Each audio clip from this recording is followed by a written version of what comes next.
Halloween forever.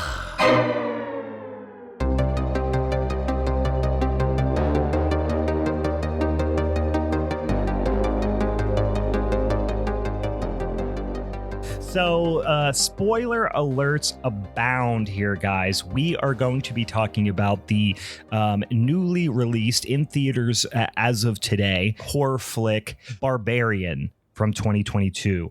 Guys, I want to take this opportunity. I don't have a joke or a pun.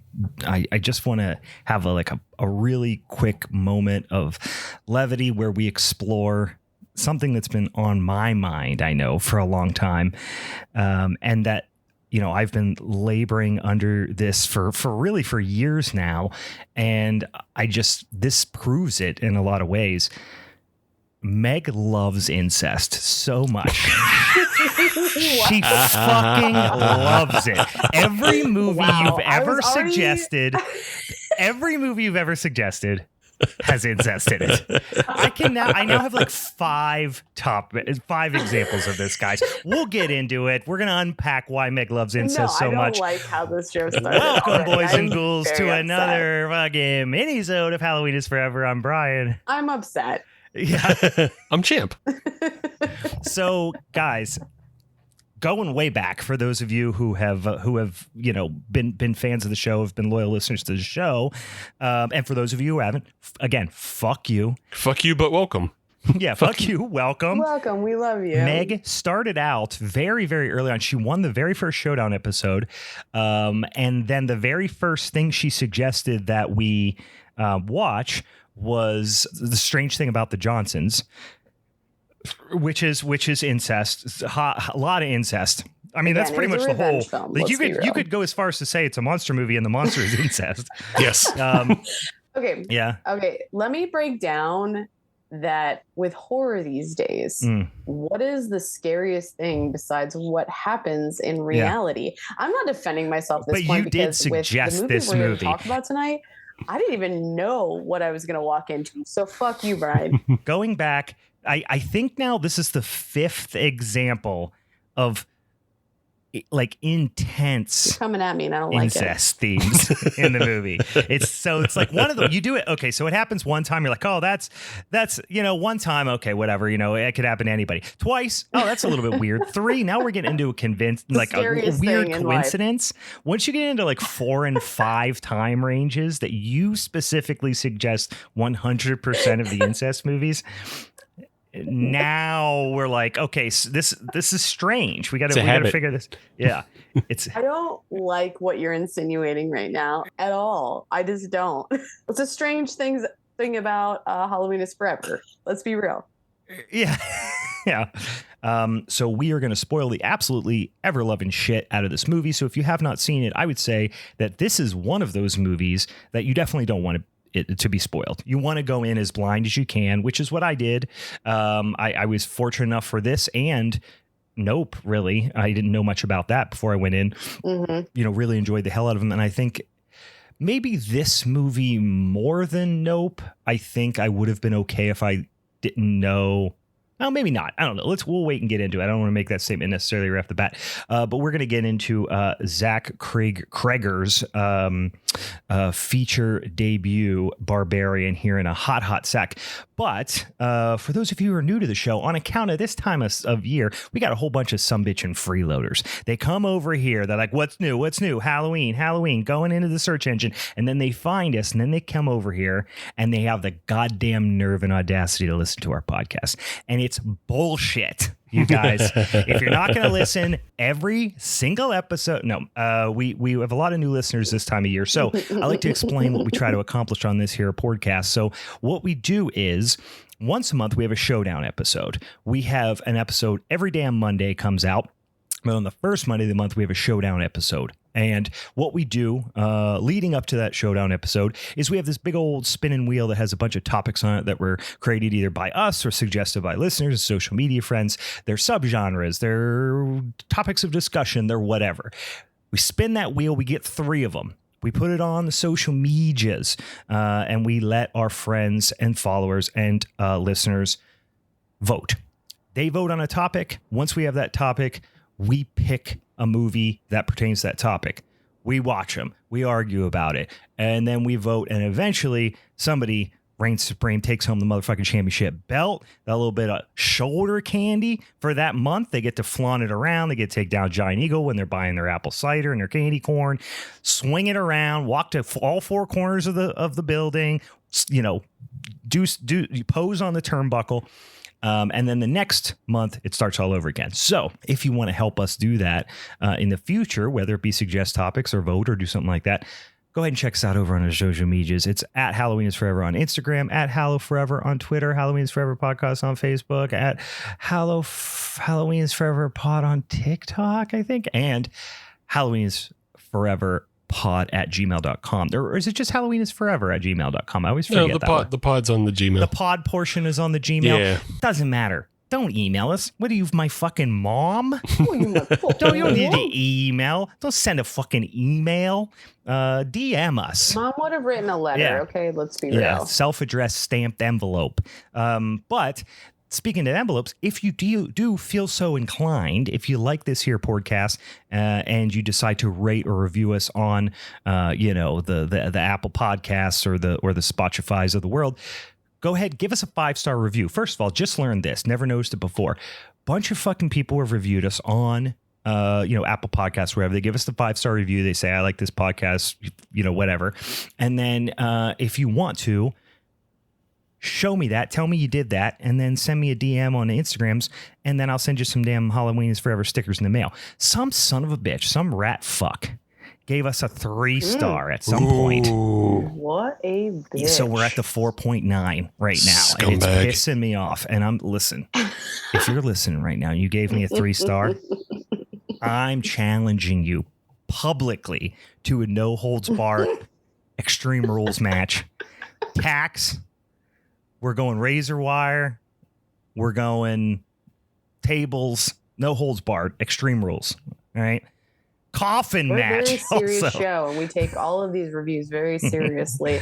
And Brian will come fuck up you guys. So let's fucking go. Here's the bullshit of this. This is the first I'm learning of it. Yeah. And I guarantee that person who dropped that 3 stars didn't have the courage to write why. Didn't have the balls. Didn't have the fucking sack. You piece of motherless shit.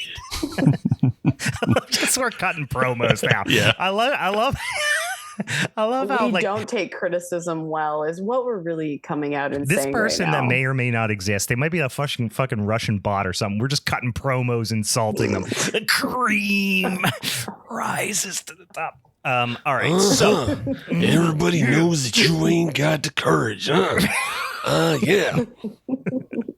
All right. So, like I said, follow us over on there. We have a lot of fun over on the social medias. Speaking of Showdown episodes, we are coming up here pretty damn close to the end of September, which means, guys, you know what's happening after September. It's fucking full on spooky season, and we're gonna have a lot of fun Halloween themed, episodes and discussions and that sort of stuff. Content floating around out there on the social medias and the internets. But we are going to do what is now officially become a tradition because it's the second year we're doing it. We're doing our John Carpenter Showdown episode, which means instead of us taking those suggestions that you guys give us, we just put all John Carpenter's movies on a big old dang wheel and we spin it. Now we specifically focus on the spooky ooky ones, and then we get randomly assigned one. We have to watch it. We have to defend it. Interestingly enough, last week, we did the wheel for the John Carpenter episode. So for those of you who are new, I'll be recapping this right now. Here's what ended up happening. Meg ended up with The Thing. Yeah, motherfucker. Which is just an absolute, you're just running into a monster hand there. Steve ends up with Halloween, the fucking perennial classic. I mean, these are probably my 2 favorite movies in the world. I end up with Assault on Precinct 13, which is a completely out of left field a movie for Halloween, but a great movie, but it isn't going to stand up to the other 2. So essentially what our next Showdown episode is Steve versus Meg, the fucking showdown, the slobber knocker, the barn burner of the John Carpenter films out there, The Thing versus Halloween. And guess who's going to be essentially deciding which one wins? You guys can't see right now. It's a podcast. I'm pointing at my own face. So I'm going to be figuring this out. I'm breaking spooky season for the podcast. You're the special guest referee, essentially. I'm Mike Tyson. Yeah, I'm Mike Tyson, the special guest referee. I think the entire episode you have to talk like Mike Tyson. Yeah, I'll have to work on that. I have to figure out, perfect my Mike Tyson impression. I might just be. What if Glenn Danzig was the special guest referee? If any wrestling promotions, indie, small, regional wrestling promotions that are out there, please bring Glenn Danzig in for a special guest referee spot. I just saw him pop up, a young Glenn Danzig. I was watching one of my favorite just compilation films of all time, which is Everything is The Great Satan. You're seeing Everything is Terrible's The Great Satan. It's on Tubi. Watch it. Get really stoned. You're gonna your stomach's gonna hurt from laughing. It's so awesome. But they do inject those few little clips of Danzig going like, "Hey, you ever heard about the lost books of the Bible?" You know, he's just saying stupid shit like that. He's just like trying to be an edgelord. It's awesome. Does he talk about boobs? Oh, I'm sure they cut it through. He was probably like, hey, "Yeah, you know why I like the Bible so much? There's so many fucking titties over here." Did you read that last Gospel of Thomas? It's where Jesus touches some boobs. Freaking big old boobs. So, guys, get ready for that next month, the first Monday in October. What damn day of the October the 3rd. The 3rd. Well, of course, the 3rd. Check that out. It's going to be a lot of fun. That's when that some bitch is going to drop. Now, let's get into, before we get into the movie, let's do a little, as is tradition here. What beers is you guys drinking? I am being consistent on my end. Of course, I have a Modelo as my sidecar, but my roommate brought back basically Hitchhiker's collaboration with Maggie's Farm, which is also a painkiller inspired beer. Yeah, that's been your jam. Hurts. I'm like 2 weeks in a row I get to try this. I haven't actually taken a sip yet. I like that one.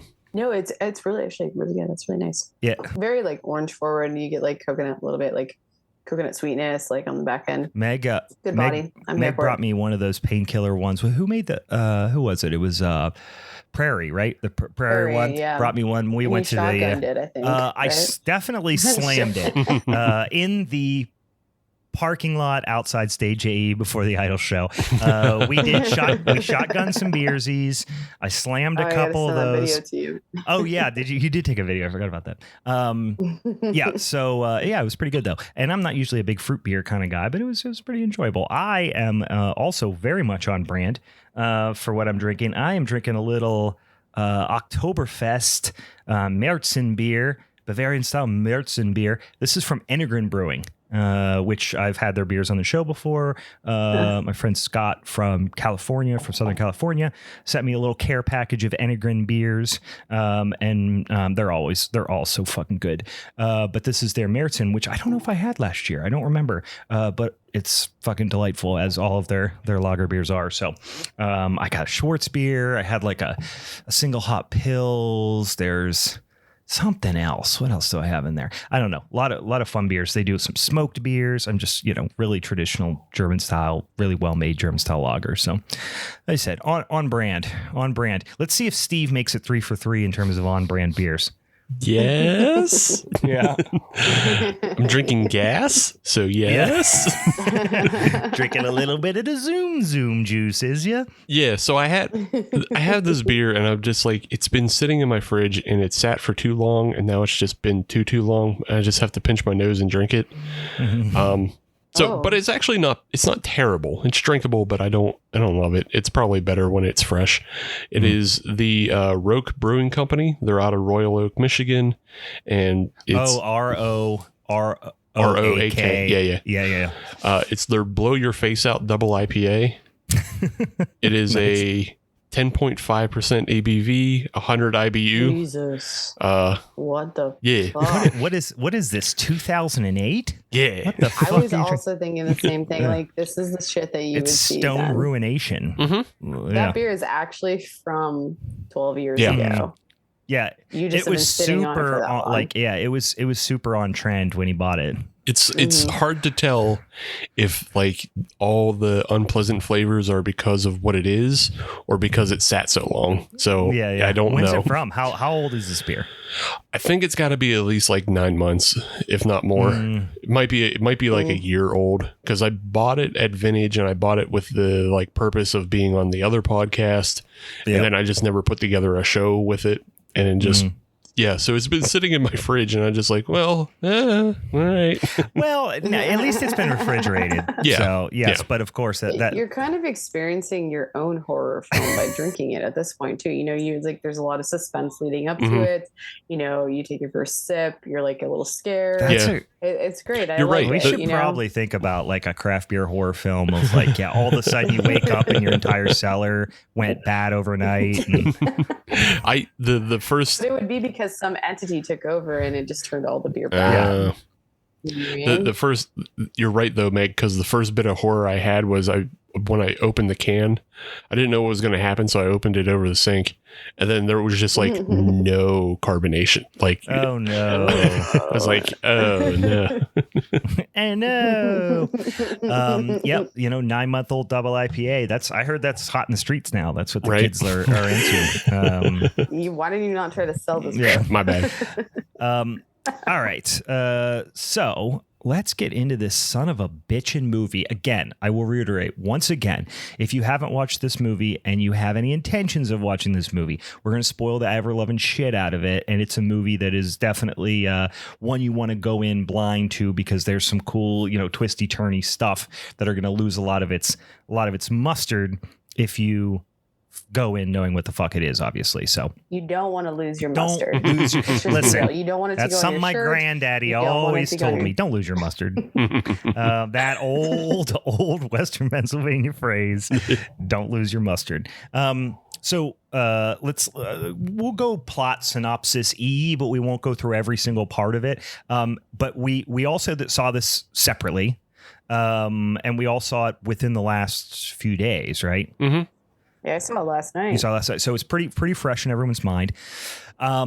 First thoughts, high level thoughts. How did you feel about it? Did you know anything going in, and how did you feel coming out? This is the weirdest Whitest Kids You Know sketch. Wasn't that funny? Right. Where was Timmy? I didn't get any of the characters.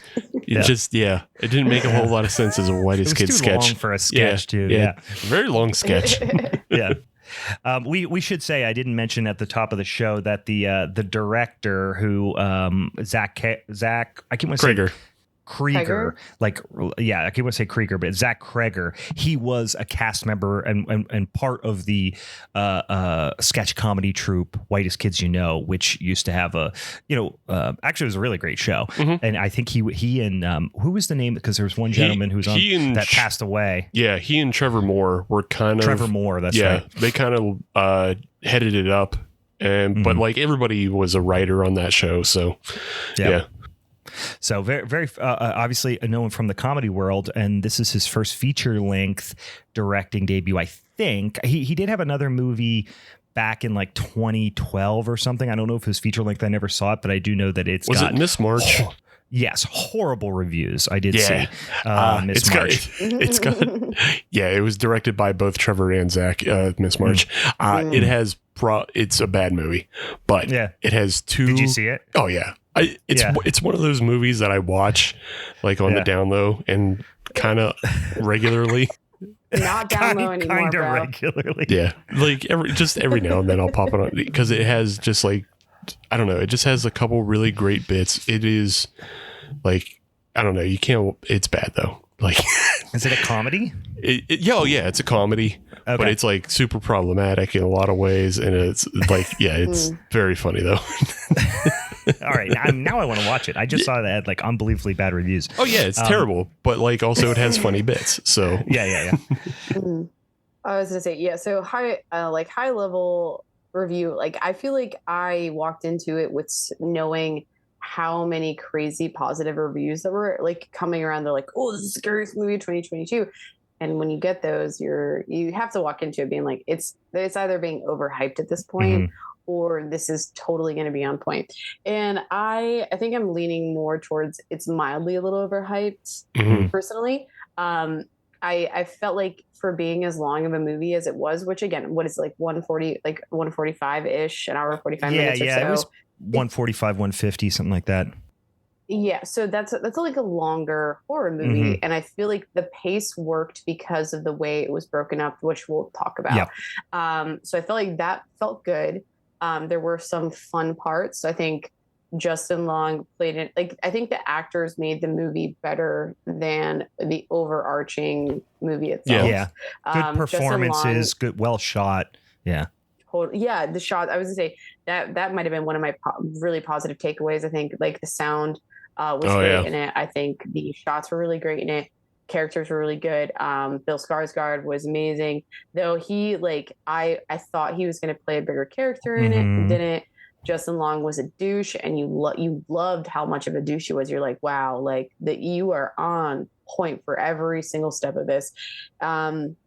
But and then there's like this almost emotional element at the end that I kind of liked. So there were a lot of elements that I liked about the film that we'll dive into, but I think overarching, it was a little overhyped, but good. Yeah. I think I agree with a lot of the same things that I think we're on the same page here. Is I really liked it. I thought it was really well done.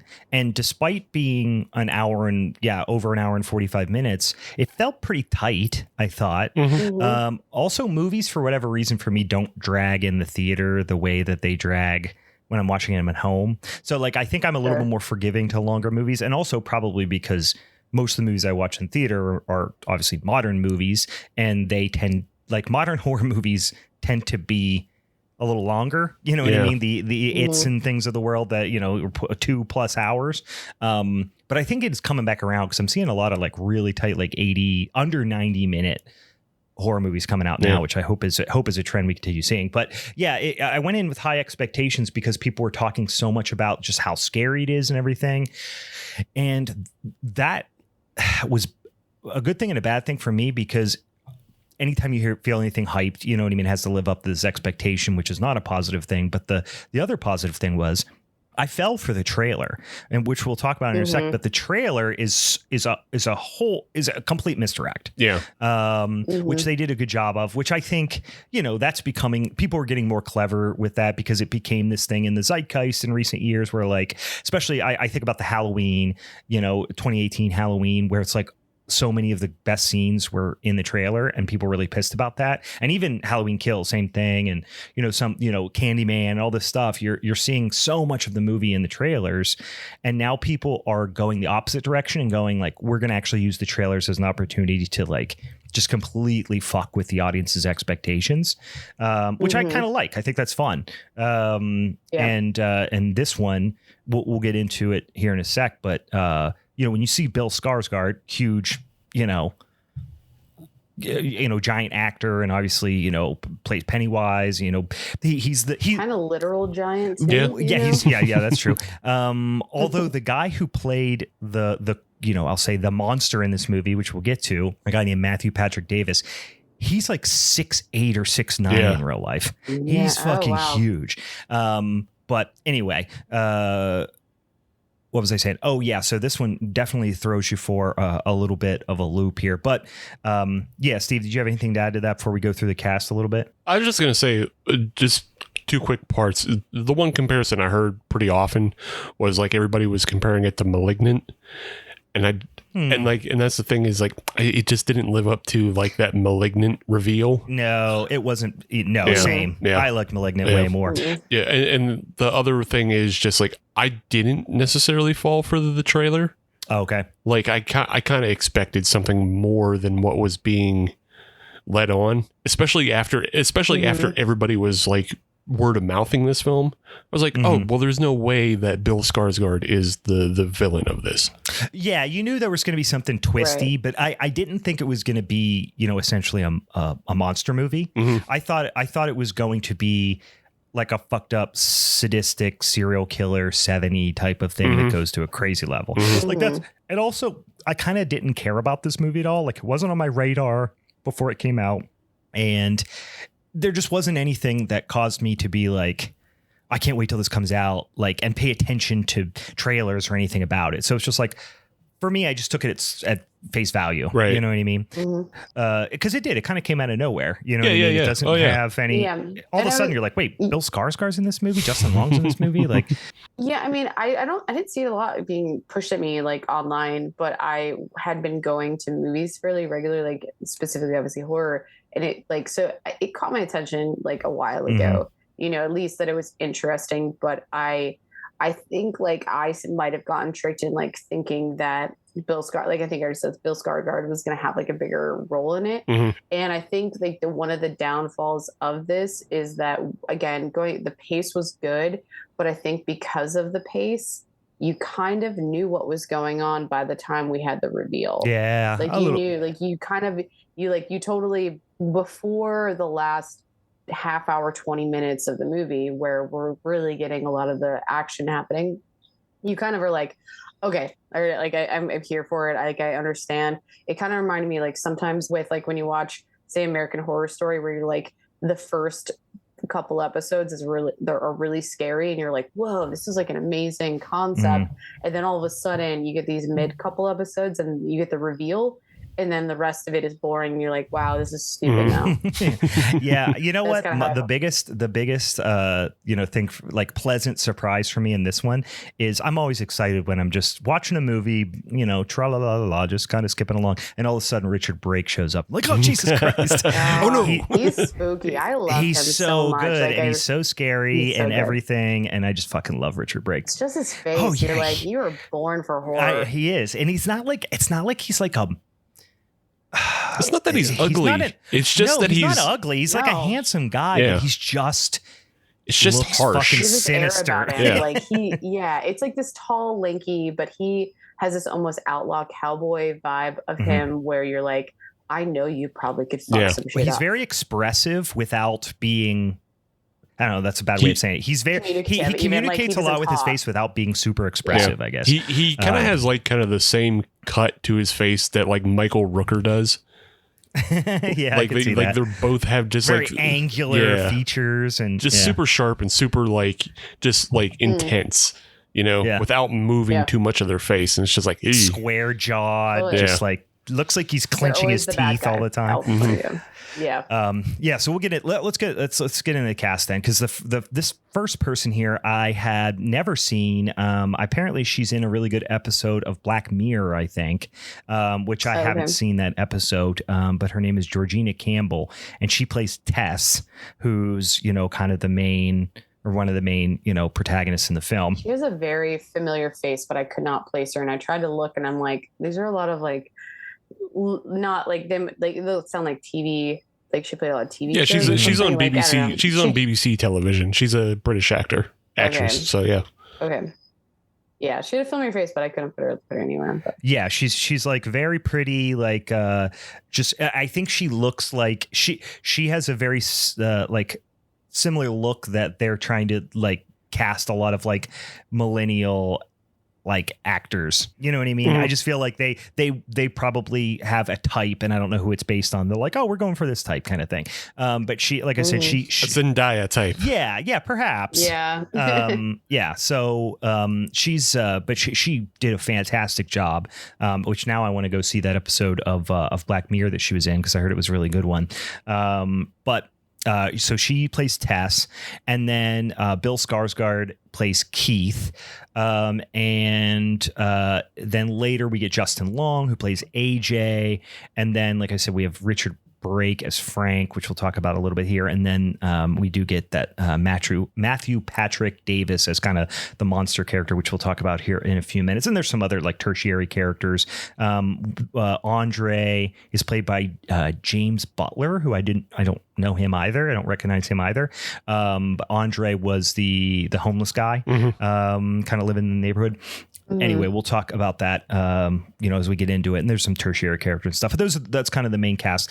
And it really the first act focuses on Tess. And she is, she's got an Airbnb reservation. She's going to Detroit for a job interview.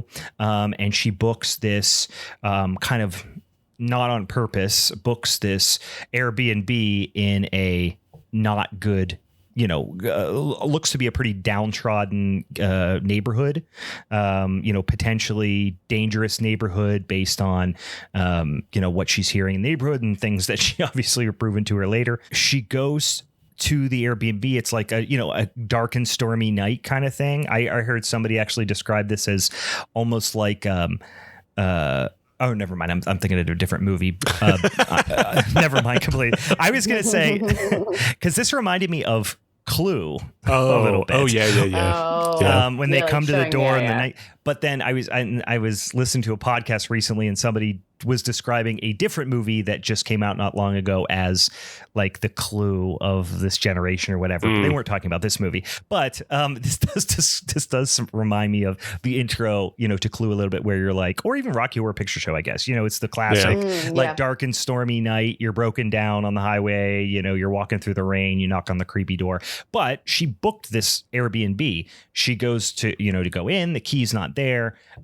She bangs on the door, and Keith, Bill Skarsgard's character, comes to the door, and he is really laying on the I'm creepy but trying to be not creepy. Yeah, like I'm the cool guy. Yeah. Like everything's chill. Like this is totally unplanned. Blah blah blah. But you have a feeling like maybe it's a red herring of sorts, like that they play onto that. You feel like maybe it could be the trailer, but also you kind of feel that way with him, that he's not super trustworthy at first. Yeah, they are red herring you pretty hard here. Because he's trying to do this thing of like eating a lot of herring like a good Swede. It's you're getting your fill of herring here. That's right, Meg. You should have figured it out that way. Swedes and herring. God damn. Yeah. So I knew I was going to drop it at some point, y'all. Well, because it seems like he's he's like a nice gaslighting her. Well, it seems like he's doing the I'm a nice guy routine. Mm-hmm. Yeah, but she's also like, they're making it very clear that she's very cognizant of what's happening, so much so that she's like very diligent about like locking her. So I'm jumping ahead, but basically what happens is they come to the conclusion that they've double booked this Airbnb, or that's what he's telling her, is that I booked this. And she's like, I booked this months ago. And they're like, all right, we'll try and get in touch with the owner. They're not able to get in touch with the owner. It's, dark and stormy night, bad neighborhood, whatever. Hey, you should just crash here. I'll sleep on the couch. You can go in the bedroom. So she locks herself in the bedroom. She goes as far as like going through his things and taking a picture of his ID, and just doing things to just like, she's very skeptical of him. Oh, totally. And but I feel like again, with back to the red herring of it all, is that like it almost feels like he is pandering to her. That's how it feels. Yeah, it feels like he's kind of gaslighting her into going like, no, I'm really a nice guy. Like, I know this is a sketchy situation, but there's nothing to be worried about. I literally thought he was lying about his career and his background. Like, I for a moment, I was like, no, you're just making this up. Yeah, same. I think, and that's obviously what they wanted you to think. Right. And so it was, done really well in this instance. And then, she wakes up and her bedroom door is open. And then you hear these like feet slapping running down the hallway. Like somebody's not being subtle about what's happening. And this is a scene that was actually in the trailer. And then she ends up hearing him like talking in his sleep. And then they have this little, awkward situation that happens. And she goes back and falls asleep. So she's like, well, maybe it wasn't him because he's talking in his sleep. I don't know. But you're like, is he gaslighting her? Is he like kind of playing her here? But the next morning, she wakes up and, he's gone for the day. She goes to the job interview. And the people at the job interview actually go as far as to say, like, you probably shouldn't be in that neighborhood. But then whenever she comes back, she gets chased as she comes to the house by the guy you later learn to be Andre, this homeless guy who's basically saying like, you got to get out of this house, get the fuck out of there kind of thing. So it's like this, omen, harbinger of doom kind of character. But you think, oh, is he mentally ill? Like what's happening? You don't really know. Yeah. just one of the things that is like really important to this is like we talked about the way it's filmed and everything. And one of the things that this film does really great is just the feeling of darkness and oppression, just like darkness all around you and surrounding you. And that's what you get at the start of the film is like, none of the houses around the Airbnb have lights on. You can't see into the neighborhood. You can't see like 5 feet beyond your face. Yep. And then it's after she wakes up in the morning that she sees how fucking terrible the neighborhood is. Like everything is bombed out and destroyed. And like, it looks, more or less like a war zone that they're in with this one weird house standing by itself. Yeah, and this is the interesting thing about this. I learned later. I was listening to a podcast actually with Zach Cregger talking about it. Is he actually shot this in Bulgaria? And really, yeah, and I guess that's where they're shooting the new Toxic Avengers movie. And like, so a lot of people are I guess Bulgaria is becoming kind of a hot spot to like shoot on a budget. Am I remembering incorrectly where Midsummer? Wait, where was Midsummer filmed? I think it was Romania or Bulgaria.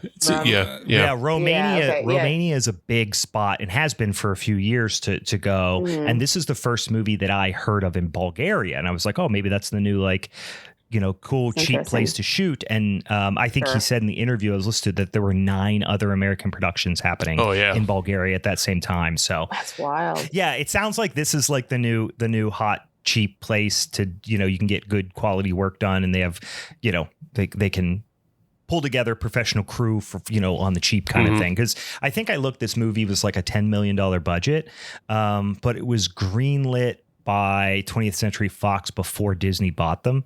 So I think it was like one of those things where it was like grandfathered in kind of thing. But then Disney ended up, saying like, oh, we got this horror movie, in the hopper. Okay. Let's not really put a lot of promotion out there. Let's do a wide theatrical, release on a relatively cheap, shoot, and let's make a bunch of money. And they have, I think it was the number one, grossing movie the weekend it released.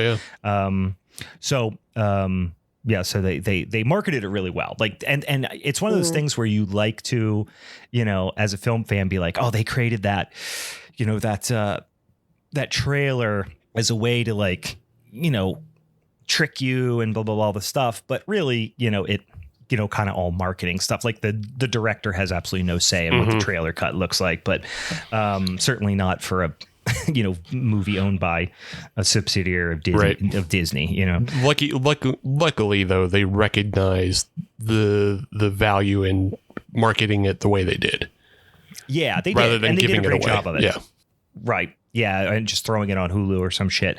The other thing though is that neighborhood. The one thing he said was that in Bulgaria, like nothing looks like America, like the architecture, the build, no houses look like it. So they actually built that neighborhood in the middle of a field.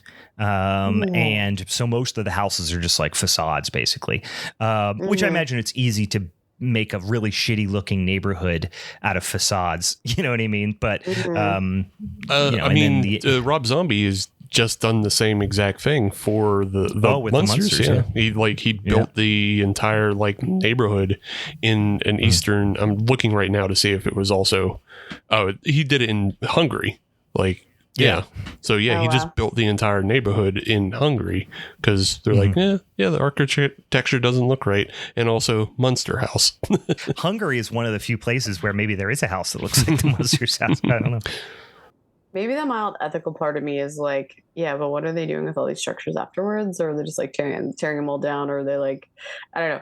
I think a lot of them, it's just facades. You know what I mean? Like they're not building the entire home. And the interior shots are obviously happening in at a different, in an established, spot. But it's probably getting all torn down. I don't think they're building full ghost towns like the way you see, like there were ghost towns in the Old West.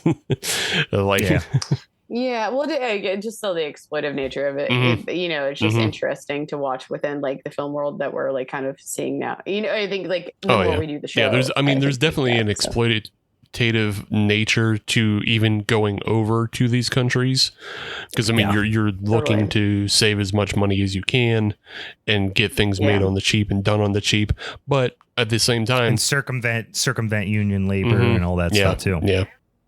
I'm almost like just hypothesizing too with like what streaming has kind of done and why they're doing these type of things, but that could be a whole other conversation. Sure.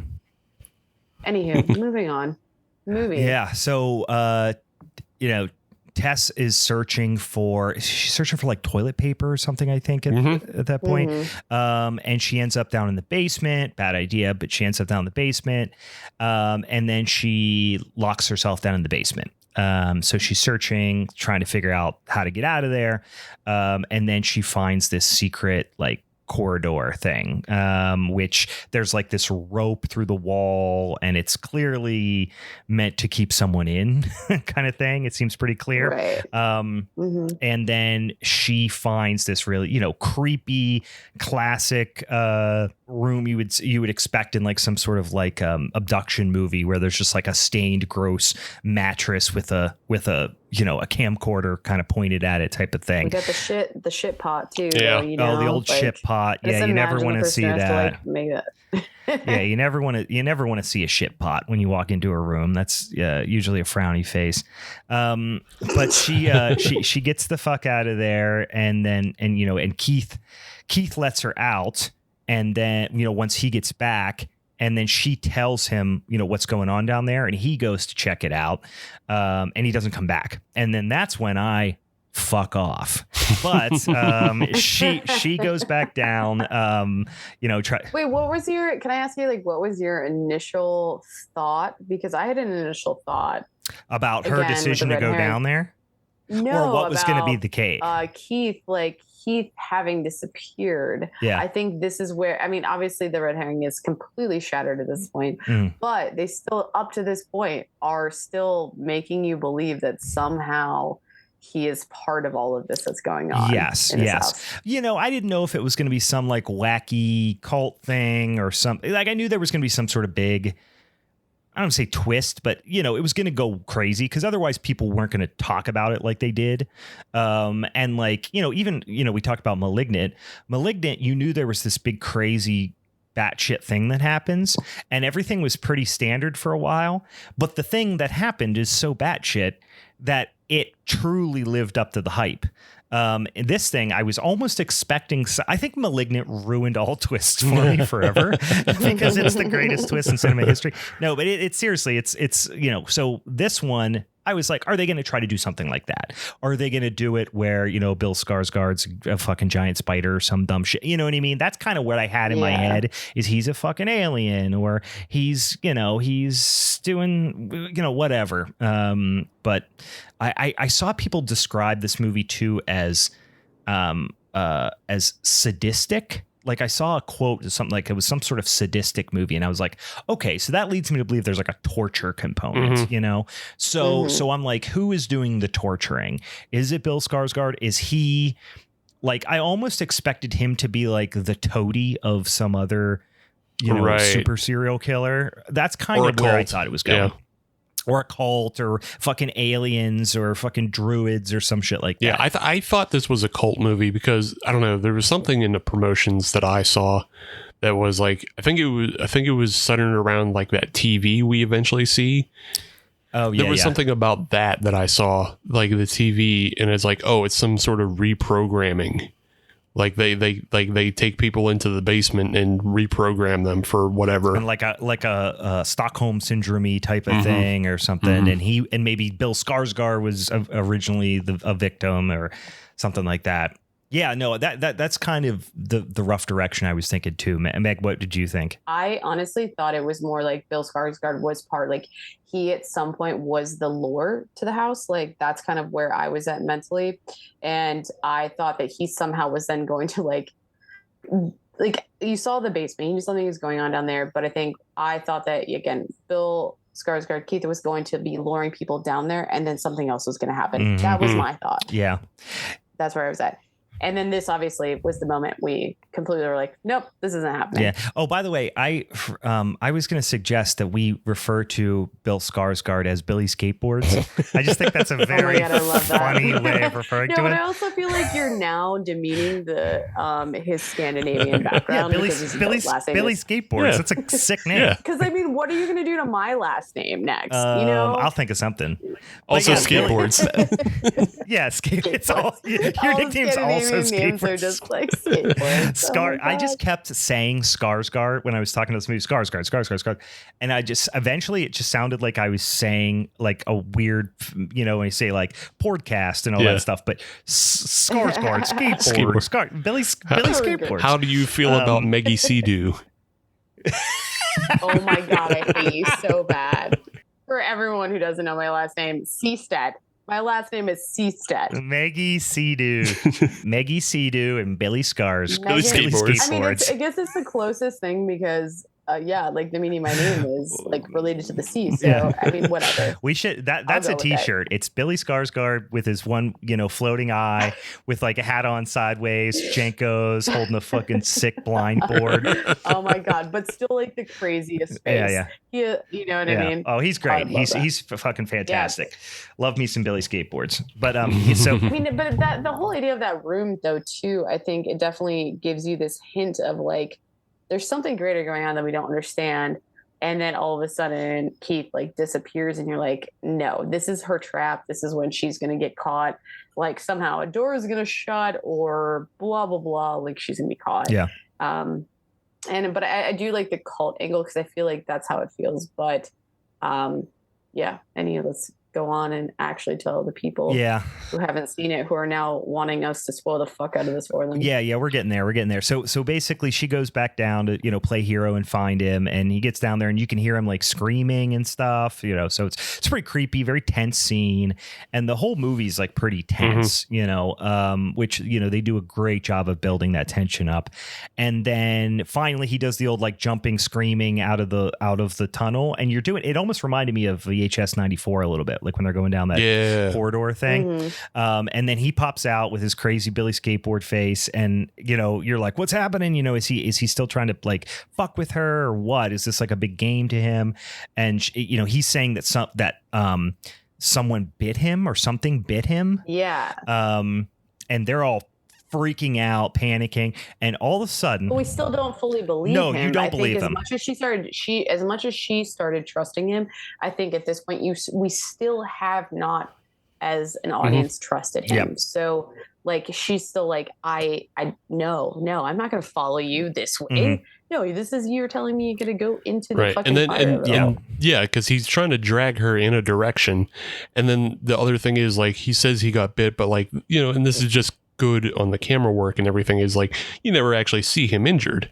Like he doesn't look injured in what you're saying. A bite or anything, right? It's not like his arm's off. Mm-hmm. I do want to add though that like I think all of the scariest elements are just down in this cave, and I think they did a great job with not only obviously the character will eventually like totally introduce, just like the way they worked with the shadows and just the panic that you feel within it. And I feel like almost the soundscape within it like kind of lowers in this period.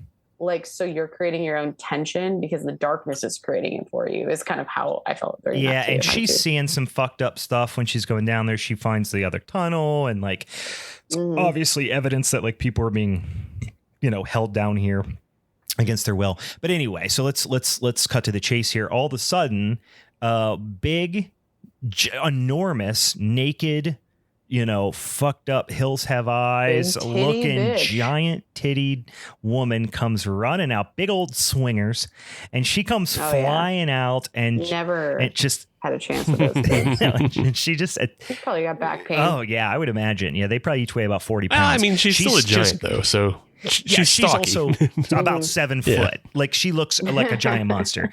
And she, obviously attacks them and then just bashes Billy Skateboard's brains in. And which I thought was a good kill. I will. Oh yeah, great one. Great kill. Great scene overall. And this was kind of maybe the height of the movie. I mean, they do a couple pretty wild things later that aren't as effective, but that are bold swings that I appreciated.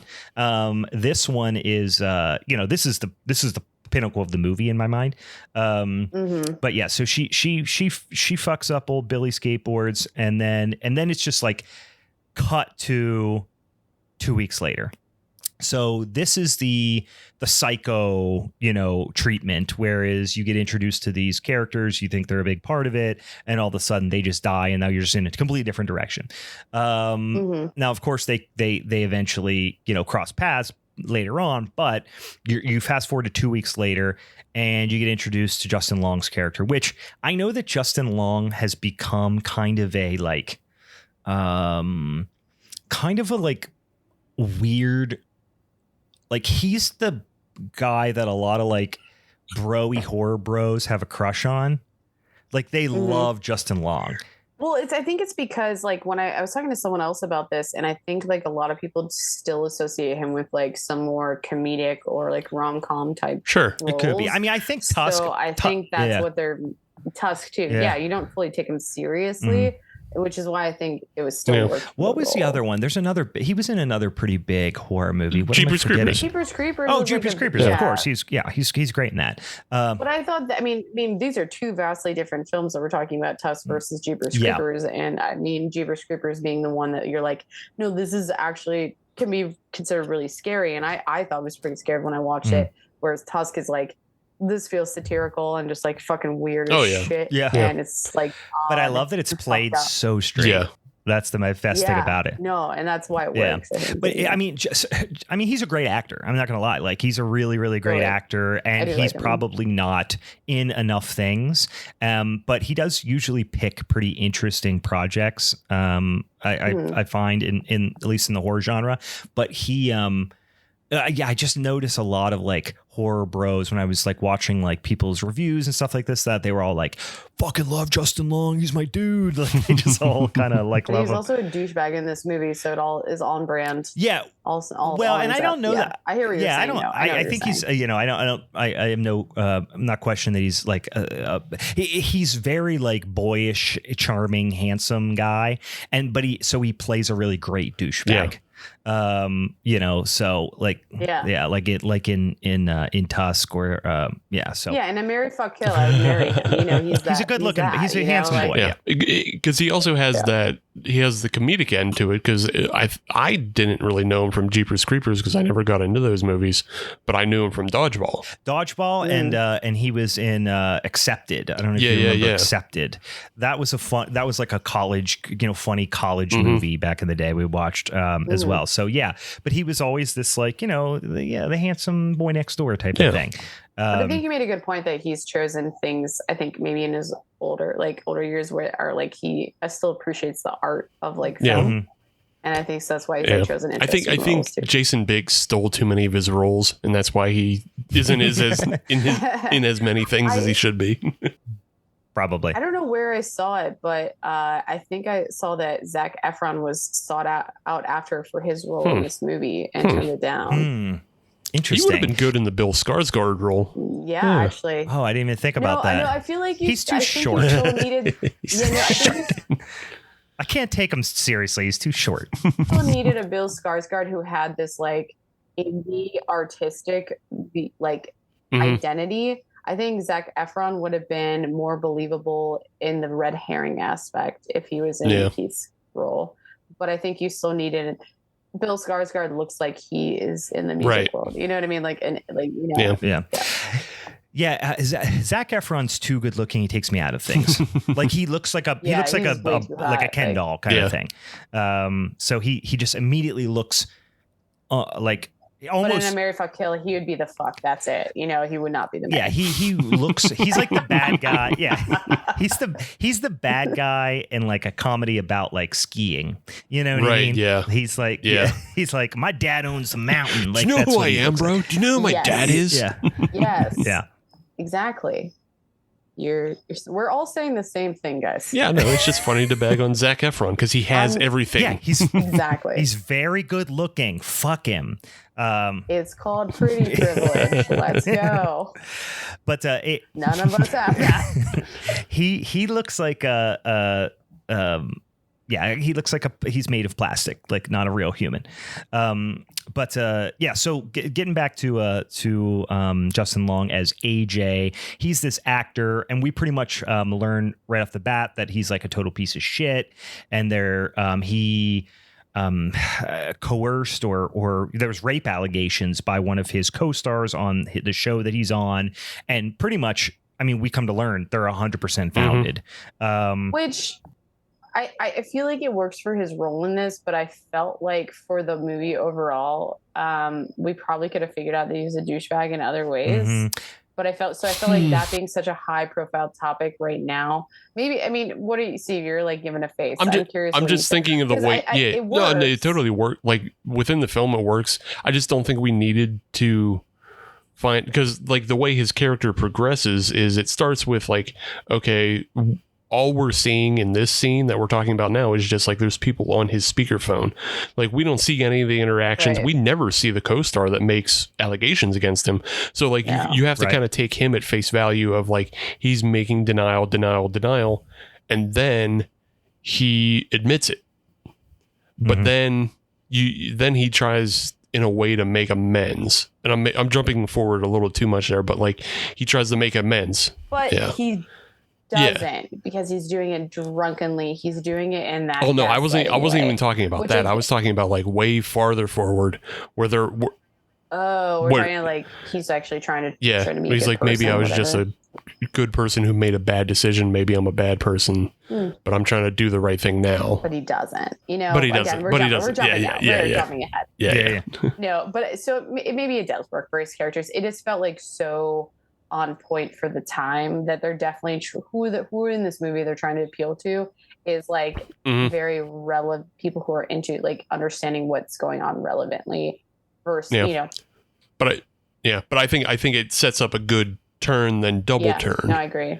Is that he like he gets accused of something, and you're like, maybe he's a douchebag, admits it, he's a total douchebag, then comes back and says, oh, maybe he's not a douchebag, he's trying to reform, and then the ending. Right. Okay. Yeah, now I'm with you. Yeah, it's like I think the place that it kind of paid off. I mean, yeah, he did have like an arc, not necessarily a positive one, but I think the thing that made sense was the fact that he all of a sudden became desperate. Like he was the guy on top of the world. Now all of a sudden he's becoming desperate in that he has owned this house. So anyway, you learn pretty quickly that AJ owns the house that Tess and Keith were in. He owns it in Detroit. He lives in LA. He's like a million miles away. He doesn't touch it, doesn't see it, doesn't do anything. But all of a sudden now he has to sell off a bunch of his real estate because he's in all this legal trouble. And he just got, lost his job and all this stuff. I honestly think like this might be a weak point to the movie as well, of like understanding Chris. He's from Detroit, but why would he have ever invested in this neighborhood, knowing that the next basic series of the movie that we'll get into, that this neighborhood years and years and years ago was going downhill. So I feel like I don't pre-investment. No, but pre-investment to resell. I would get that if there was something else going. We're not given that information. Like I understand what you're saying when you say that, but somehow this house has been the only one preserved because someone's actually living in it. But like the neighborhood is still being seen as a very downtrodden, like we're not given the hints that there's somehow investment happening in this neighborhood. So that's why I'm just like, no, I took it as he inherited it or something happened, and then he literally hasn't been there in decades. Like he doesn't see it, doesn't touch it, like doesn't even know barely where it is. Because his money manager mentions he has like Michigan properties, so he has more than one. I just took it as like he bought a bunch of stuff in his local neighborhood as like investing in penny stocks. As hoping, you can turn one around at some point, but it's just holding on to them. Yeah, I think the most, for me, the only part that was kind of unbelievable about this is like, would he really fly out just to do this? He wouldn't have his people who have been managing the properties and stuff do this. Well, he was like, I feel like he was going to hide away. I think that was the way I took it. Well, no, he was like measuring everything. I think he was getting But I ready to think it like was sell after it. he was there, you know what I mean? But based on what Steve said, though, too, you know, but I mean, I think it was a culmination of he has to sell a bunch of shit off, and he also wants to hide away. And because he talked to his mom the one time, and you know, you could tell that like she's like, you should come home, and you know, your dad wants to see you, and you can clearly see he has daddy issues of sorts. But but yeah, I guess that's what I took it as too, is like he's just an opportunistic person, but this space was just one of those places he could hide away and be close to home, be something close to familiar. And I got that hit because of him going out. I think he wanted something that would be comforting. Yeah, potentially. Yeah, he comes back to the house and he finds, you know, people's stuff still there. And he just figures that there's like squatters in his house, and looks around, nobody's there. And then he goes out, you know, drinking with his buddy, and basically, you know, is talking about the accusations, and again, tonight, he's all fucked up. And then he comes back to the house all hammered, and goes down in the basement. And why does he go down in the basement when he gets back? Is that what he's measuring? Is it? Yeah, he's measuring it, but also he sees the door open. The door is propped open from Tess when he first arrives. But it was at night. And the lights on. It could also be, because it was at night, it could also be the quote unquote barbarian of sorts. But anywho, I know that's what would make sense, is that he's seeing it because Tess was there. But anyway. Yeah, so he goes down and finds the hidden door and the tunnel and all that stuff, and then finds this room that you see in, I think you saw it in the preview, which got like blankets all over the floor and stuff, and there's this little like TV playing in the corner about like breastfeeding like babies and stuff, and then he's chased by, then all of a sudden, you know, which I saw the character is named on IMDb, the mother. Big titty mama. She pops out, chases him. Big old swingers come flying out. And he runs away and falls into this pit, you know, kind of Buffalo Bill style pit. And Tess is down there, and she's alive. And she basically says like, shut the fuck up, calm down. Drink the milk. Just drink it. Like, do yes, what? Yeah. Like, she basically says like she wants to believe that you are her child. So just go along with it, kind of thing. The mother, she makes Tess drink, you know, milk, you know, bottle of milk, and then is, you know, kind of mothering her and stuff. And but then AJ won't do it. So she gets dragged to the room with the TV, and, you know, forces him to be, you know, breastfed with them. Like I said, those aforementioned big old swingers. I feel like sorry to interrupt on this one, but this is the angle where I think I start having like a mild, I don't like the word emotional bond. Like horny. Nope. Oh, sorry. No, I mean, boobs are great, but I was not turned on by these ones. That's fine. Well, that's pretty elitist. You know what? Nope. I'm actually gonna go. I'm gonna stop. I'm gonna keep moving on. No, I feel like stop underground monster shaming. Stop inbred giant underground monster shaming. You know, to each their own. She's hot and nasty at one point. Is that there's like this emotional bond. She's so dirty, dude. I like stringy hair. Yeah. That's my thing. Yeah, no. I mean, I think it was the teeth for me. Strong teeth, yeah. So I think you start getting this emotional bond. So you start building this other layer, like before we really even understand why this thing is down there. You're like, oh, something has happened. And maybe it's like the femme part of me where I'm like having this like emotional bond with like this motherly character where I'm like, oh no, this thing is not actually that terrible. It just wants to mother things and wants to take care of something because of whatever traumatic things it's going through. So again, and I mean, it's backed up. I think one of the last scenes is probably one of the last times I could say what I'm saying right now, where I'm like, oh wow, I actually have feelings. I have a feeling. Yeah, I have feelings for this character right now, and I don't know why. Yeah, it's also almost a Frankenstein-ish type of thing. Yeah, because I mean, it hasn't been expressed at the moment, but like you have to assume like there's something else behind all this, because there's no way this barely verbal inbred monster has created this underground network of tunnels and just like created all these things around it. So like there's obviously something behind it. You just don't know what it is yet, but you learn shortly. Yeah, we learn very soon now, for sure. Yeah. So Tess escapes at this point. AJ's really getting the business, so she escapes. This is when Andre, I'm trying to remember, he ends up in the house, the homeless guy. He ends up. Okay, how do they end up meeting at this point? I think we missed it in the beginning where she's chased when she first gets back from that interview. And I think it's Andre. Yeah. Yeah. It is. Yeah, we mentioned it earlier. Yeah. Okay, yeah. So like, I think what we're skipping over Richard Brake getting introduced. No. This comes up here in a second. I thought he came up before she escaped. No, because this is the point where Andre basically like explains the lore a little bit, and like basically says like you got to get the fuck out of here before it's dark because this monster comes out at night. Okay. And he basically is like, you're fucking stupid if you try to go back in there and save AJ.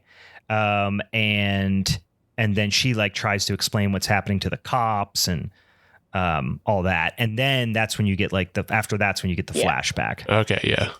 Yeah, because she escapes. She breaks like the basement window and climbs out, and then walks to town. Yeah. Yep. And he does this. He goes as far as to say like, which got me all excited. And then we didn't really. Because he says something about like talking about the mother. It's like she's not even the worst thing down there. And which I was like, oh, that was sweet. That was like almost this Lovecraftian type of thing. But you never really. I mean, he could have been referring to Frank. Of course. Yeah, which is probably the case. But I got all excited because I was like, ooh, more like crazy, like bigger titty monsters. maybe she has a brother.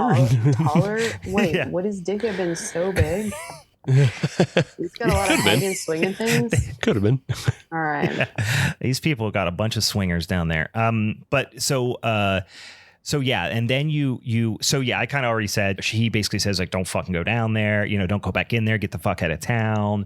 And they try to, explain, she tries to like basically tell these two like very jaded, like asshole cops, and they're basically like, fuck off. Detroit too. They're like, this neighborhood's bullshit, whatever. There's always shitty things happen. Fuck you guys. Yeah, they just have written off this neighborhood, right? So then this is when you get a flashback and you start to get everything kind of explained to you. So it shows, back in is it like the late 70s, early 80s kind of thing, I guess? It's early 80s because they mentioned Reagan on the radio. Oh, okay. Yeah. And they show the house's original owner, which of course is Richard Brake as Frank. And Frank was a like super fucked up, sadistic serial murderer and rapist that just abducted like dozens and dozens, assumedly, of young women, and held them down in like rooms within these like catacombs under his house. Obviously like raped and had forced them to have children, and then he had children with those children. And so anyway, you're talking about like decades and within those decades, multiple generations of like super inbred, fucked up offspring that this guy Frank has created and held in his basement. And now that's so gross, because it now just, like, the origin of the mother. Yeah, because it's like the way the way it was just always described, it's like wasn't just like a single inbreeding situation. It's like inbreeding upon inbreeding upon inbreeding. You're like, oh, like this is, oh god. But like this thing is like, by that point, wouldn't again, she obviously the mother, she's very like deformed and fucked up and stuff. But like, I'm pretty sure she wouldn't be 8 foot tall and super strong.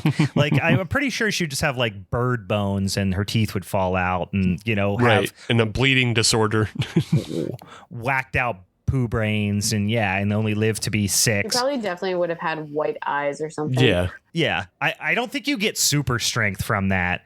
But it's called evolution, survival of the fittest. All the genes that we need to survive in an underground dwelling survive. She absolutely has a vitamin D deficiency. There's listen, Meg, for someone who loves incest as much as you, I would think that you had a better understanding of what incest causes.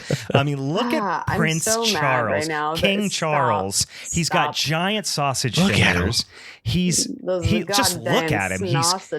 He's got a goddamn no chin. He's got a fucking. I'm making a joke, Brian. Underbite. You are getting so serious about incest because you are very sincerely concerned about it. Well, I mean, it's like the Habsburg, offspring type of thing of like the old like Austro-Hungarian Empire, and they all like had bird bones and got locked in the basement and shit like that. But this one got 8 foot tall and super strong. With the room we were missing was that there is an actual gym down there. Oh, you know what? Yeah, she had a set of kettlebells. Deleted scenes. Kettlebells. Her tits are kettlebells. They cut off tits from the last wife. And that's the kettlebells. Biobells. If you have bigger titties than the one before, you're the one who dies next for the bigger kettlebells. You know? Yes. That's why she always wants to get the milk out of there because we need a set. We need a set. So we need a set.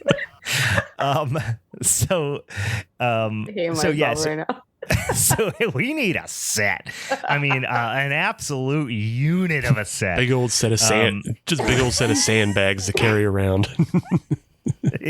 Yeah. I would have not survived down there. Is what I'm saying. Yeah, I mean, I would have got eaten pretty quick. I mean, I'll drink a lot of milk, but not that much milk.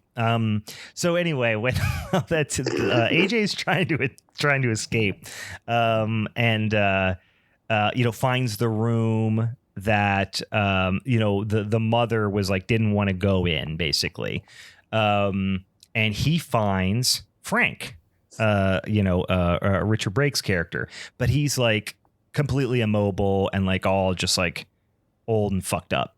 He can't move, really, or anything like that.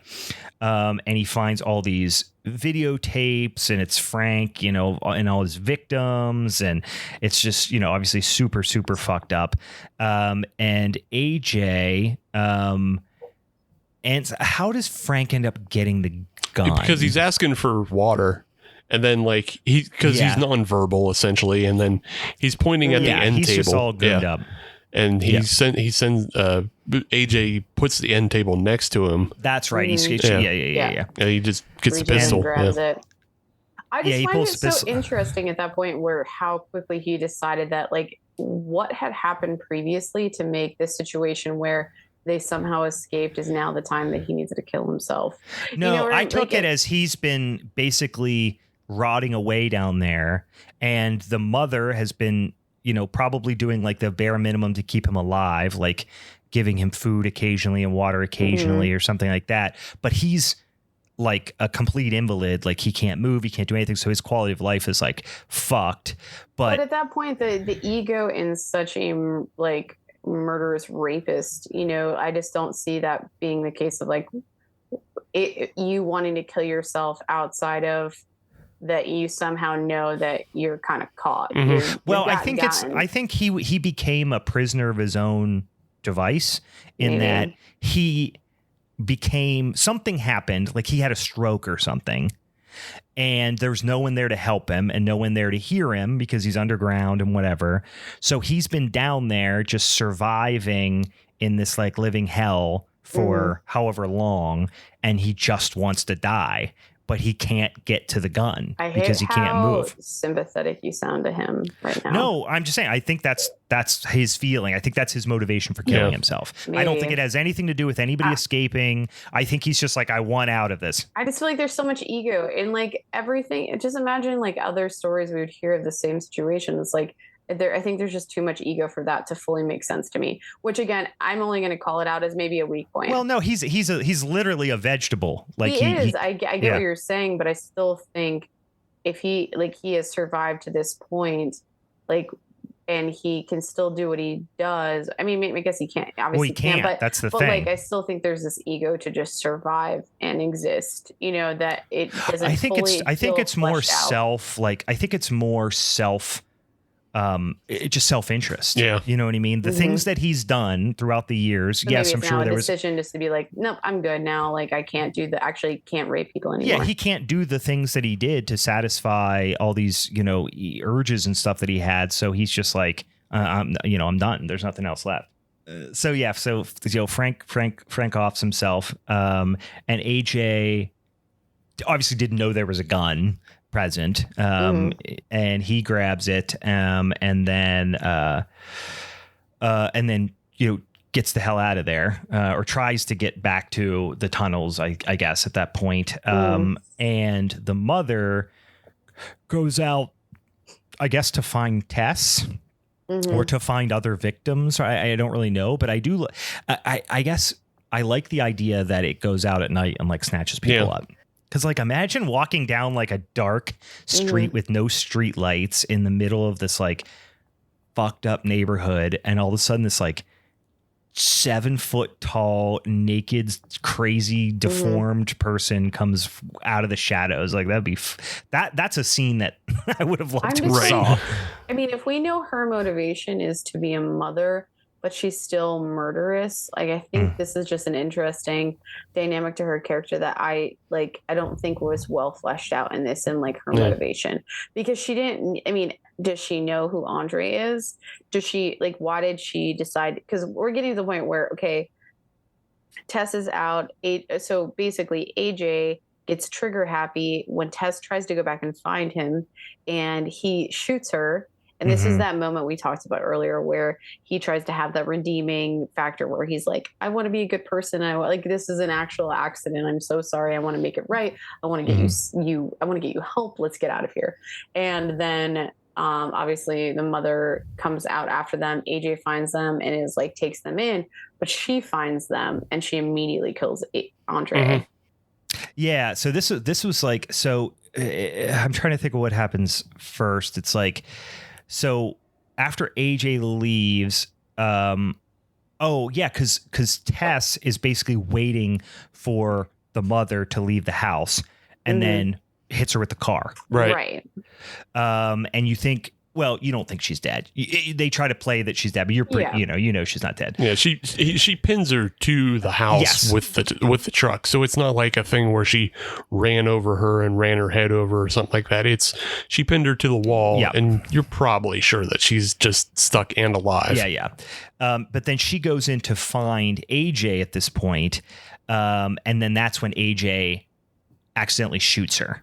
He comes back, he doesn't assume it's Tess, but he's a fucking idiot and he just starts blasting, and shoots Tess, not like mortally wounding her, but and then they both fuck off out of the house, and when they get out of the house, they find that the mother is gone, and Andre finds them and basically, explains what we already have come to pretty much learn is that, it's this just like this deformed. So she basically, not only is she huge and like super strong, apparently, which she like rips Andre's arm off that at was this pretty point. sick, though. Honestly, I think that it was like a weird, odd moment, but I really actually liked that. Yeah, it was. It was the only thing to me that I walked out going like, well, that didn't make any damn sense.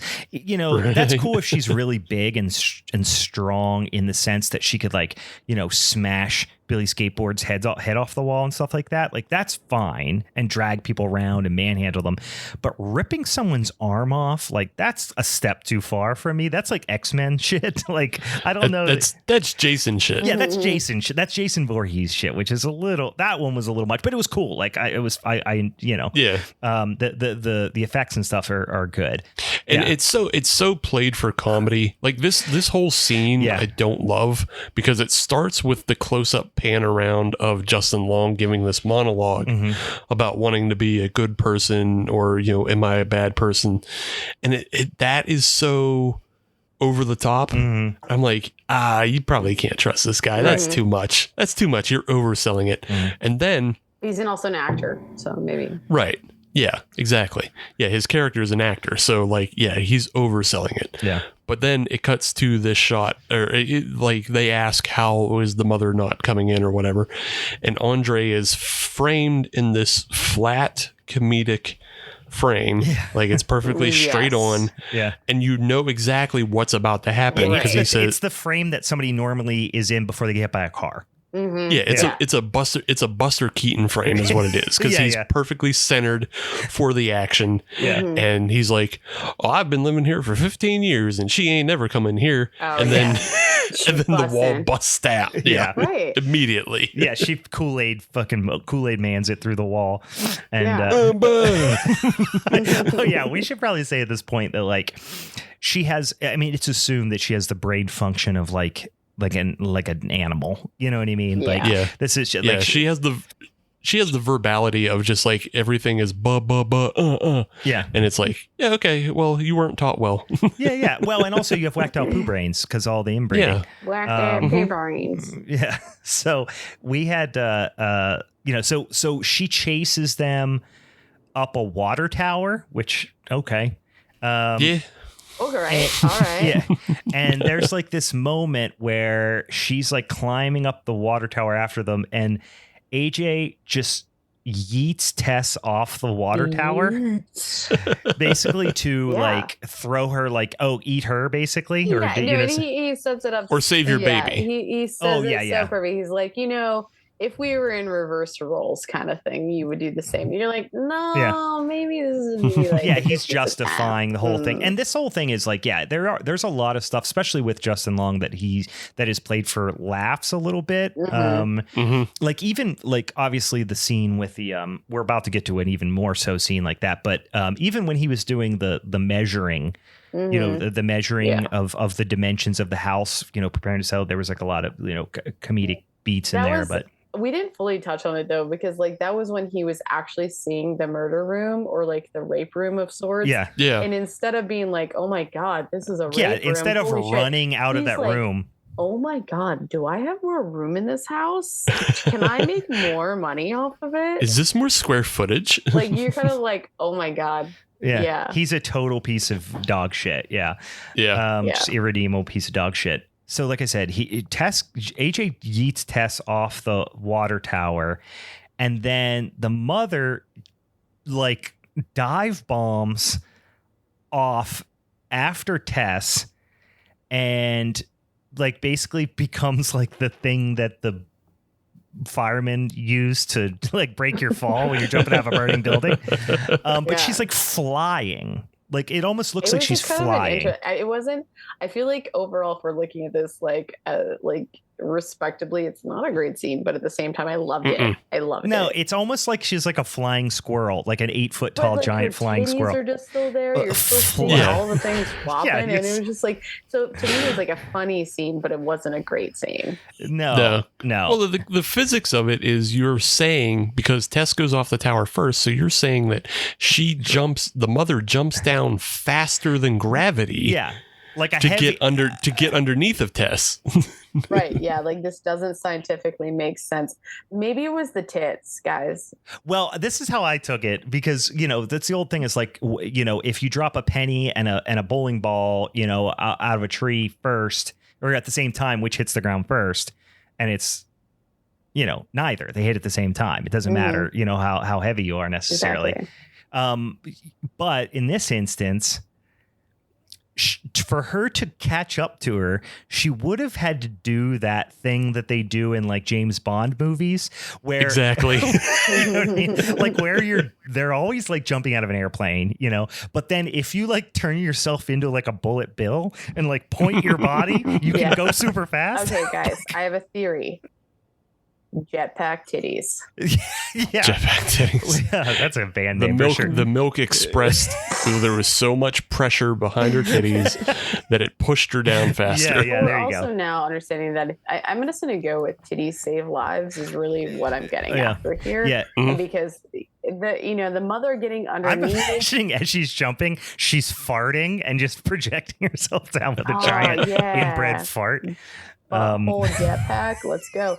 But then like she becomes this protective thing again. Yeah, Kitties save lives, y'all. yeah. Big. I mean, like big 40-pound tits. Like you need those when you're falling from a height. I understand. I understand that life. But yeah, so then AJ has this like basically, yeah, like you said, he's like, well, you would have been in the same situation or whatever.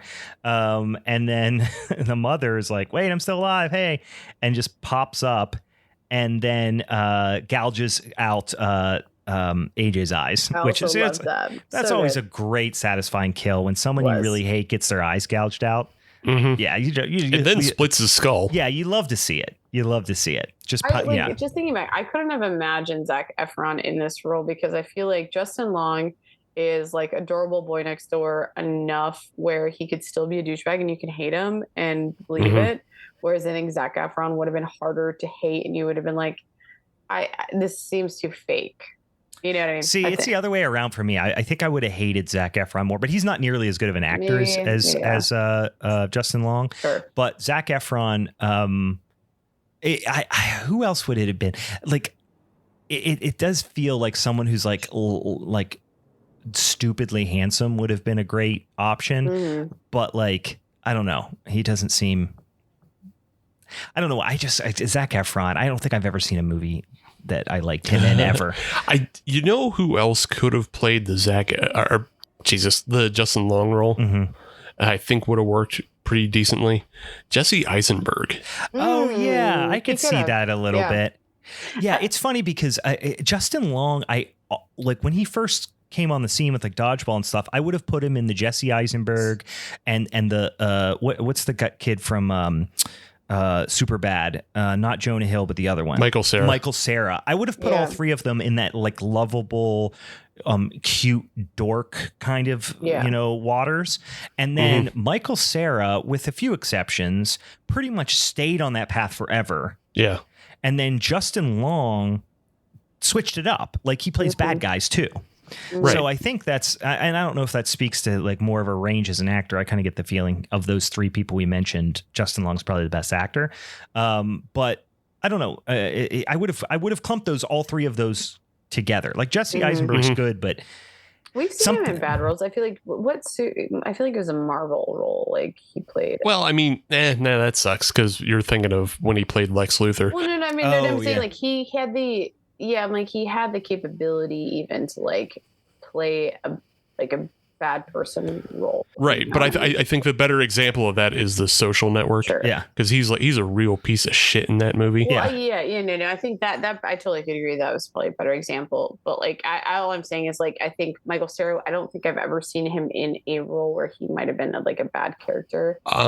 He was that movie, This Is the End. Yeah, that's what I was going to say. Wasn't he a big piece of shit? Well, and that was the joke, is he's like America's sweetheart, but he's like a total piece of shit in the movie. Yeah. So like, and everyone else who, you would have thought might have been like total pieces of shit in the movie are like, they kind of all are, I guess, a little bit, but the idea is like the guy who you would think is the one nice guy of the group is the biggest piece worst. of shit. Yeah. Because he's raw dogging chicks and drinking out of jute boxes. Yeah. And he's just like doing a bunch of coke and just like getting fucking out of control. Yeah. Yeah.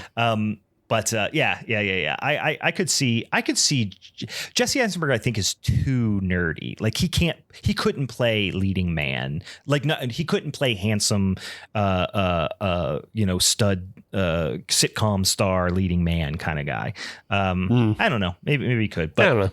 Anyway, he yeah, so we're kind of in the last couple minutes of the movie here, but the mother, she wakes up after, gouges out AJ's eyes and fucks his head all up, and then she takes Tess back.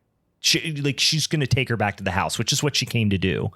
Tess, kind of unexpected. I didn't see this coming, I'll be honest. Tess, still has Frank's gun, which you didn't know. And shoots her in the head. Yeah. Which is like where this is like the last moment where I had that emotional connection. I was like, she was like baby, you're like, her intentions with Tess were always so genuine because Tess was always kind of like, I get what's happening here, and I get that she's not actually going to hurt me because I know what she wants. And then all of a sudden you get that moment and she's like, nope, yeah, motherfucker. So I got kind of sad for 2 seconds, but knowing that this creature should have fucking died because she was going to do some bad shit. Anywho. Yeah, quality of life probably wasn't that great down there or anything either. Yeah, I mean, living in tunnels, I've heard, is not great. Also, Tess was about to start a new job. She can't be living in a tunnel when she's got to go to work for the documentary. She probably missed the start date because was in the tunnel for 2 weeks. Yeah. She missed the phone call. Well, and also, I got to assume that, how is an 8-foot tall giant monster woman surviving in that basement? She's got to be eating people, right? I'm assuming she's eating people. Cannibal. Or garbage. That's an interesting angle. Or she's out eating garbage like a damn 8-foot giant tittied raccoon out in people's trash cans at night. This is a Crimes of the Future twist where she's like adapted to eat something completely different. Like rocks. She's just eating rocks. Yeah. Or actually, the other houses. She's eating the other houses. That's what happened to the other houses. Yeah. She's eating insulation. Yeah. Can I pose something to the group? I would love for you to. Because there is something that really bugs me about this film that is kind of like a plot hole almost. Okay. Twice in the film, we are introduced to the listing agent, the person who is renting out the house. Mm-hmm. Yeah. But the person denies Tess and Bill's skateboard, like when they're talking about the double booking, and she just kind of hangs up on them and leaves them on hold, doesn't address it. And then when AJ tries to call her, she says, oh, this hasn't been rented out at all, despite the fact she previously acknowledged that it had been rented out. Okay, I hear you. So this is what I'm proposing. The person on the other line of this call is the one who's actually the caretaker of the house. She might be the mother of the mother. I would go along with that. Is that I feel like if the plot hole that I think that we have to put together that it was not given to us is that exactly what you just said is what as soon as you said it, I'm like, would make total sense to me if that was the case. It was one of like the mothers or someone of the family, or there was something missing with Frank's character that was like, yeah, that's what I thought. It was like she was maybe. Well, not or just someone that like, was in cahoots with Frank somehow. Yeah. Because if we take it at face value of that, when she tells AJ that the house hadn't been rented out for however long, like, then who the fuck was putting the listing up? Okay, so here again, I like that you pointed this out because I think the only other character, so when we didn't fully touch on Frank's little story there, but we like in his story, the one house that he went to that he ended up opening the window to and left, there was nothing else after that, but what we assume is that he is going to go into this house. He is going to like capture this person and torture them and possibly kill them, rape them, whatever it is. Like, where is that character? Could that be a like Stockholm syndrome? Shout out to Scandinavia again. Like character that could be somehow related. Yeah, and AJ does find her dress later in the basement. So, that's true.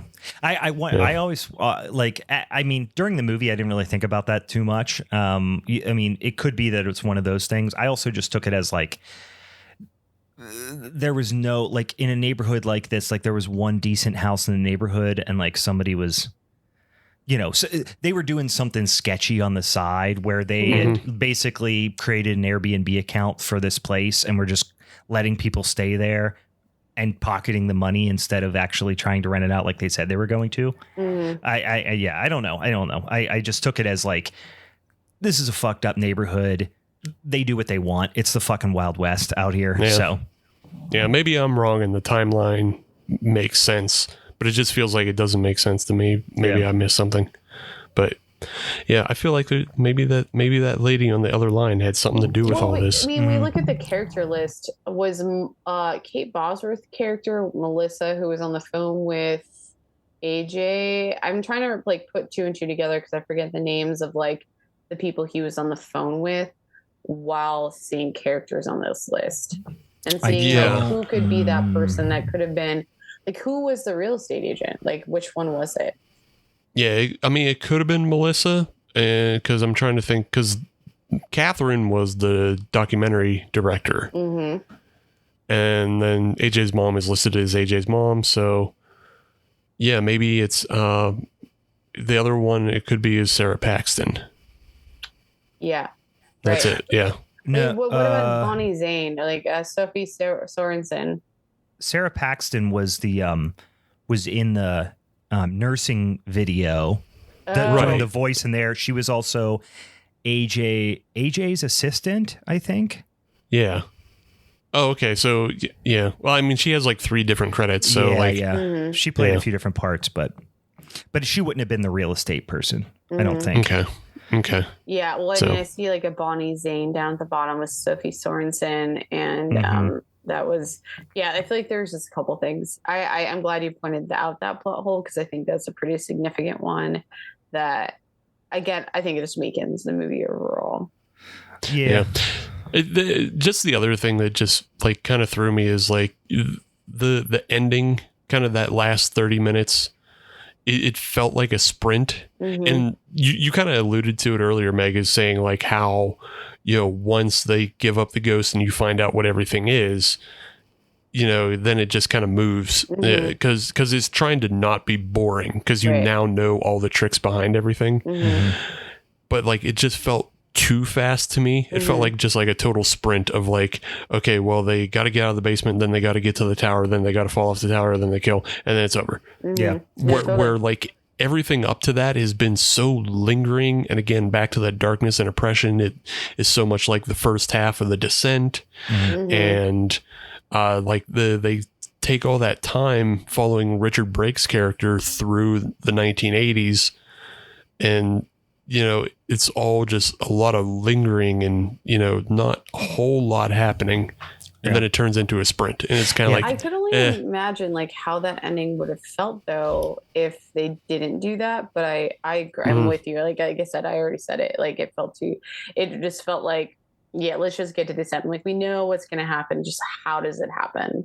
I have a feeling the director's cut of this movie was probably like 2.5 hours long. Totally. And then they were like, well, guys, if we're going to do a theatrical, we got to keep it under 2 hours. And they just cut a bunch of shit out of it. Possible. Yeah.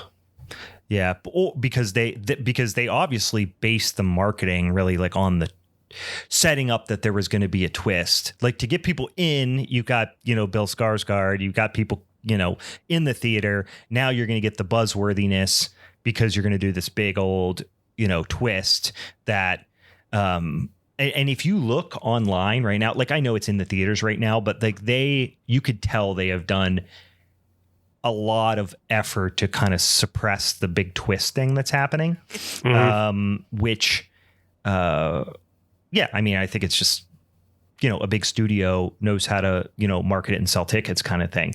So it does feel fast towards the end. And I have a feeling that's probably because they were like, we got to keep this under 2 hours so people come see it. Yeah. Totally. Yeah. Probably. But anyway, so but you do get that like final, scene of Tess, walking off, all fucked up and, traumatized by the whole situation. So it'd be really fun if we could just end this like, did she get the job? Yeah. And then fast forward to like she got the job, piece of shit job, shouldn't even applied for it. She's living in the house. Yeah. See, I was surprised that they didn't do something with that and like that it like she brought the documentary team back to the house because like that's a story, but whatever. Yeah. You almost expected there to be like a post-credit sequence or something that wasn't there. And then there's like a jump scare because they bring the documentary team back to the basement to check everything out. And then, there's a brother. Yeah. And then all of a sudden they just get slapped in the face with a big old titty. And no, it'd be a dick at that point. It's a brother. Just big old mushroom stamp on the camera lens. Too? Wow.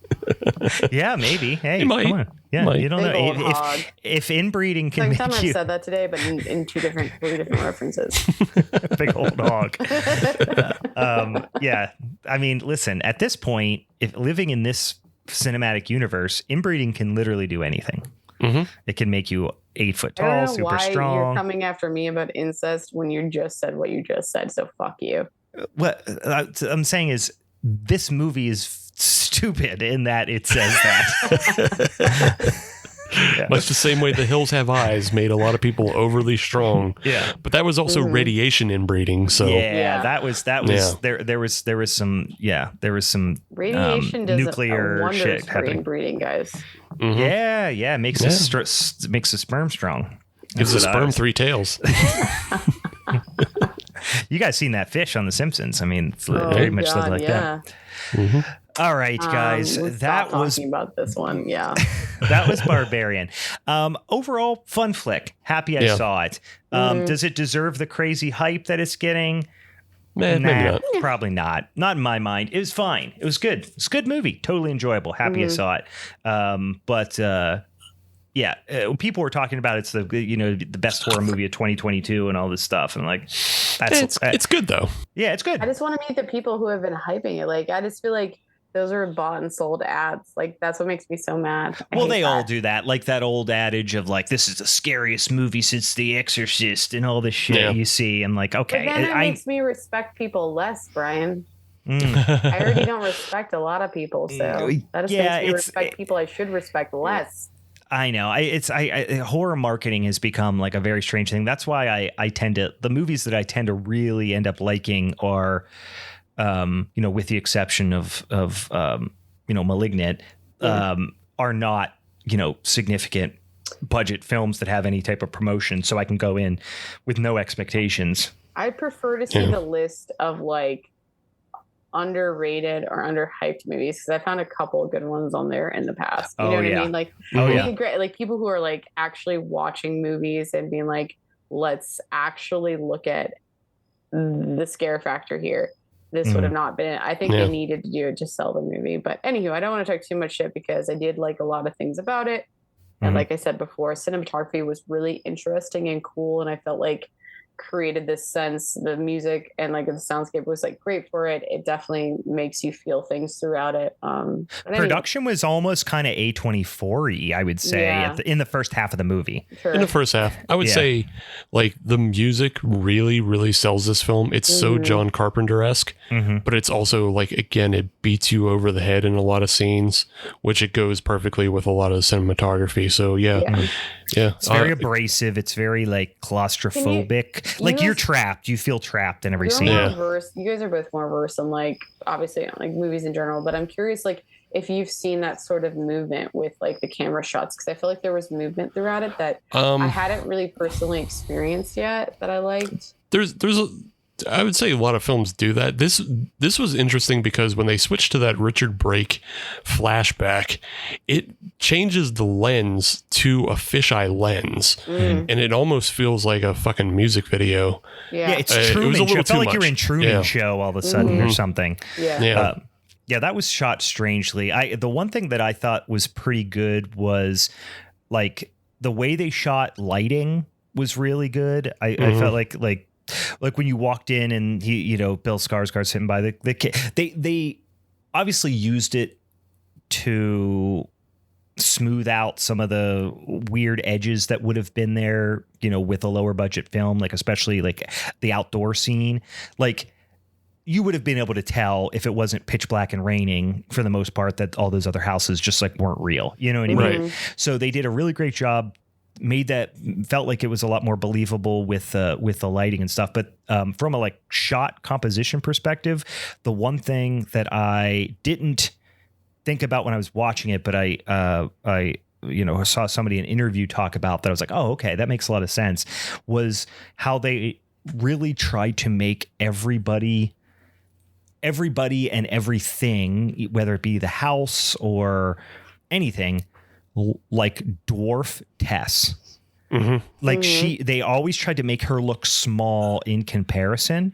And it was this whole idea of like everything is a threat to her. Mm-hmm. You know, so she's like obviously being super diligent about the whole thing. So it was like, and I listened to Zach Cregger talk about how, you know, he wanted it to see like she did everything right pretty much for them, you know, for the most part.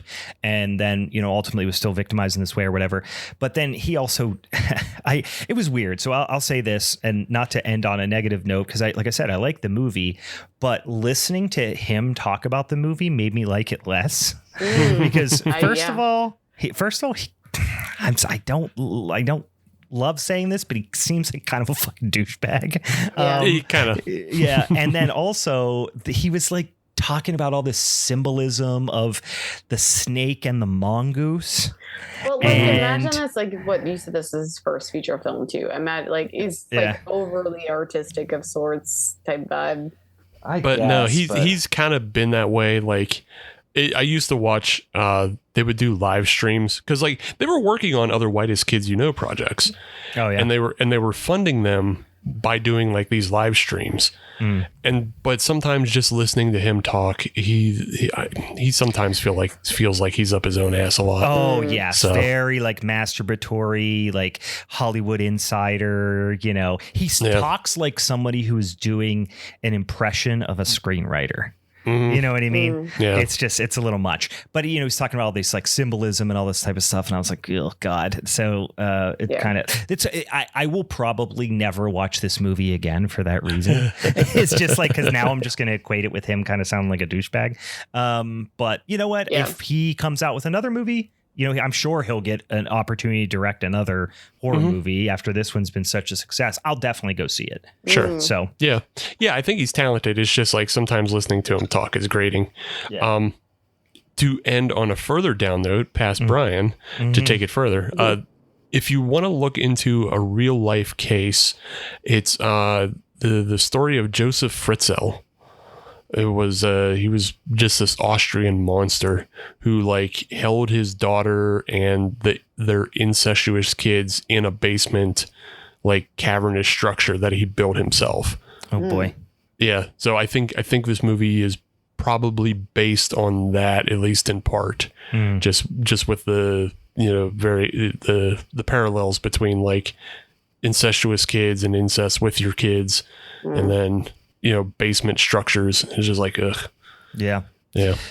Word. Super unpleasant. Yeah.